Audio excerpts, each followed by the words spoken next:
Welcome to Promo Perspectives, podcast presented by Sage, dedicated to giving promotional products, suppliers, and distributors tips, tricks, and insights to help them grow their businesses.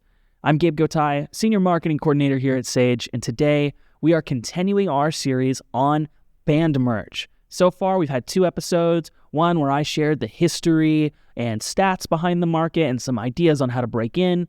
Last week, we put out an episode with an interview from Seven Sins Printing and Embroidery, talking about actually working in that space. And today, we're continuing to share the distributor perspective, and we're going to have an interview that I did with Angelica and Caleb from Merch Media. They are doing some really cool things in that space. So without further ado, Angelica and Caleb. I'm Angelica, and I'm our social media and marketing coordinator.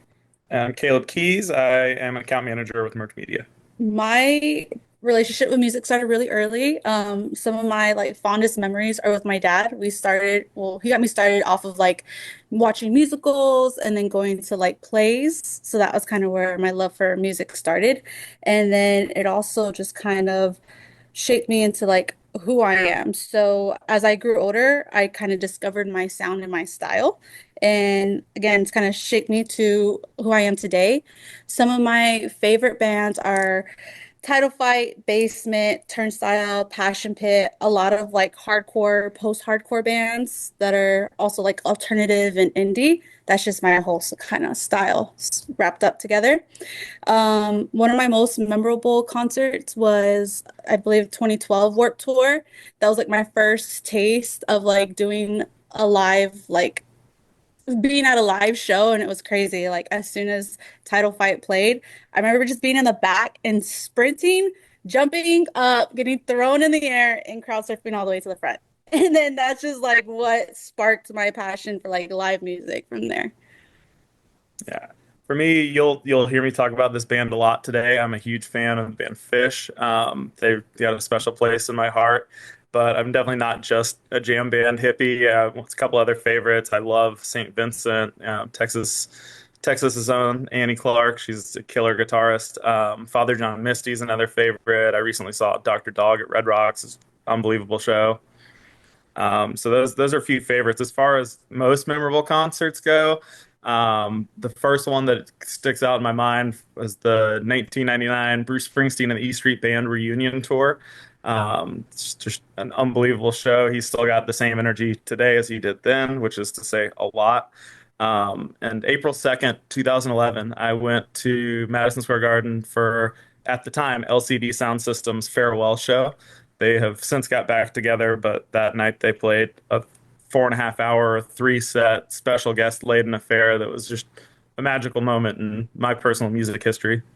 I mean, for me personally, going to as many Fish shows as I do, there's a Grateful Dead song called Shakedown Street that has since become synonymous with the pre and post show parking lot tailgate scene, where you will find an array of vendors selling, apparel and food and all sorts of different stuff.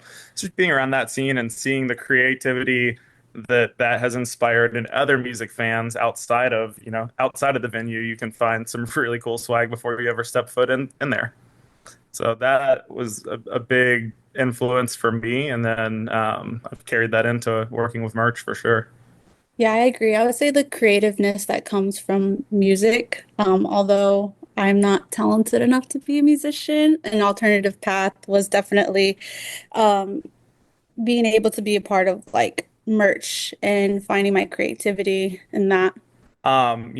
I personally couldn't be more supportive of it as long as it doesn't infringe on, copyrighted, trademarked material from the artist and is rather inspired by the artist from song lyrics or clever, puns, things like that.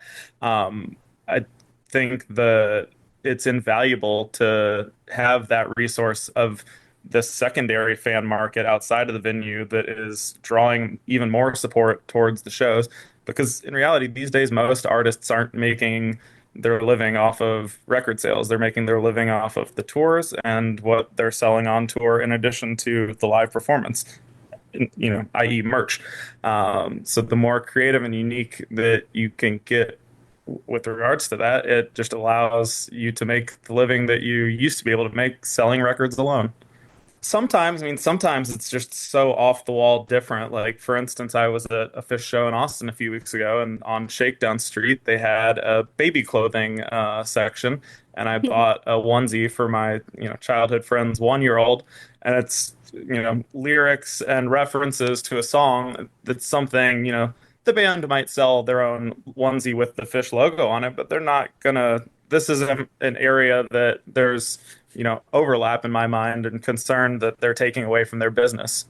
It just allows more creativity in the community. Feel like there's more creativity with regards to the art decoration process. You may see more colorful, lively, interesting, imprints than you would with certain other, traditional corporate businesses. But at the end of the day, law firms and big, Fortune 500 companies are buying T-shirts just the same as a band would. So there is still plenty of overlap between the types of items they're doing. It's just maybe more in the decoration and the final outlook of the items. Yeah, I agree. I think band merch isn't all that different from other markets. I think still like at the core, you're still taking a company or artist's culture, what they stand for, and then trying to tie it into like a unique piece that represents them and their subculture. I think that with band merch, I feel like with other markets, you kind of have to stay within their guidelines, but with band merch, you can get as creative as you want, and that's what makes it that much more different. Because if like a band wants to take it there, we can totally take it there. So I think it just allows for more creativity when working with band merch. I mean, other companies work on tight deadlines and quick turnarounds too, but definitely experienced that myself with band merch. One of my favorite bands, one of my clients, Ghostland Observatory, Austin, Texas's best dance band, reached out to me when they were on tour and out of stock, and we got them back in stock before the next show. So they're by no means the only clients who, have things come up that need a quick turnaround. When there's budgetary concerns, I think highlighting added values, new technologies and resources that are available with certain merch these days can help clients understand the benefits that, going a little bit past your budget potentially from time to time can do. But for a lot of music projects, we're supplying finished goods that they are then marking up and selling at a premium at their shows. So having that kind of relatively, to an extent, passive income, it can make the difference for sustainability for bands these days, especially, bands that aren't selling out stadiums, that are playing smaller clubs and independent venues. I mean, to boil it down, I think it's, people wouldn't think of it as supporting the arts per se, typically, but I do. I think it's the best way you can support these versions of the arts in the modern era. Sure, you can show people, Spotify or Bandcamp or a title page, but wearing an interesting merch, official or otherwise, is a conversation starter. I have started that conversation with people when I see merch that I like out in the wild, and I've had that conversation started with me based on what I'm wearing. And that conversation, if they're already not familiar with the band, by the time the conversation's over, there's at least another person aware of the band, if not a potential new fan. I think, that's one way to look at it is like, oh, walking billboard or supporting the artist. But for me, like, I just want to represent like what I'm about. So as like a consumer, I'm like, I don't see it as that. I just see it as like, I love this band and I want everybody to like see that I love this band. Like for me, my favorite piece of merch is what I'm wearing right now. It's just my Title Fight baseball cap. But like it's super simple, but like you said, they're like conversation starters. And I feel like Title Fight is one of those like if you know bands. So like if I'm out and about and like somebody comes up and they're like, "Oh, Title Fight sick." Then I'm like, "Oh my gosh, I just found my person out in the wild." Like, it's super cool when people recognize your pieces and then you can really make friends like that or just, you run into other people that are your style. So that's also what I like about merch is just those conversations that come from it. 3 letters, NFC, near field communication. There are so many promo items that you can embed with the NFC technology now, and tap a phone to the NFC chip, and it will take people to your tour dates or your band streaming page or your online merch store, whatever it may be. And it's also trackable data. You can change the URL. You can see how many people are going. You can drive. It's more trackable metrics that never didn't exist in products that already benefit the industry. We've already talked about how beneficial having brand advertising, walking billboards, merch in the wild is. Adding a level of connectivity to it to where I'm wearing a hat with a patch on it and someone starts a conversation with me and say, "Oh yeah, here, check it out. Tap your phone to this. This will go to their streaming page and you can listen to them or see when they're coming next." I think that's super invaluable. And from what I'm seeing, not enough people are in any industry, music or otherwise, are tapping into this, no pun intended, yet. We're seeing a lot of people put QR codes on things, and it's great and does the same thing, but it's also kind of ugly and not really indicative of your brand identity at all. So to have something hidden, discreet, that serves the same purpose, giving you more space to decorate the way you want to decorate, I think that is an added benefit as well. I think the biggest thing is becoming, members of some of these organizations and really just putting yourself out there, going to networking events, and really just talking to people and getting to know people brings you a lot of opportunities. And a lot of that for me is, who I meet at a concert, out and about, whether it be sticking around after the show to show appreciation for the band and crew, Mhm. which, if the music is good, that is something I always do. And that's led me to clients and friends and, a lot of networking opportunities along the way. But yeah, definitely also joining organizations, such as A2IM that we joined in March. It's the American Association of Independent Music. My In college, I was a college radio DJ at West Virginia University, and my program director and birthday twin, Cody McKinney, after college moved to New York and got into the music marketing world, and he is involved with A2IM, and I saw they were coming to South by Southwest right down the street from us in Austin area. And reached out just to catch up and see what he was working on and talk about what I do now. And we found some needs that we were perfect for each other for. You can see it behind our shoulder actually. A2IM was looking to launch a recognition program for independent artists. The way the format is currently, with the Recording Industry Association of America, you qualify for a gold record after 500,000 units of sales. You qualify for platinum after 100,000 a million units in sales. A2IM wanted to establish something with a lower baseline that's still indicative of high achievement within the music industry. So they launched a 3-star program for 1, 2, and 3-star certification for at 50,000, 100,000, and 300,000 units in sales. And they launched the store at their flagship event last month, Indie Week, and the program's been off to a great start so far. Yeah, our partnership with A2M has been so exciting.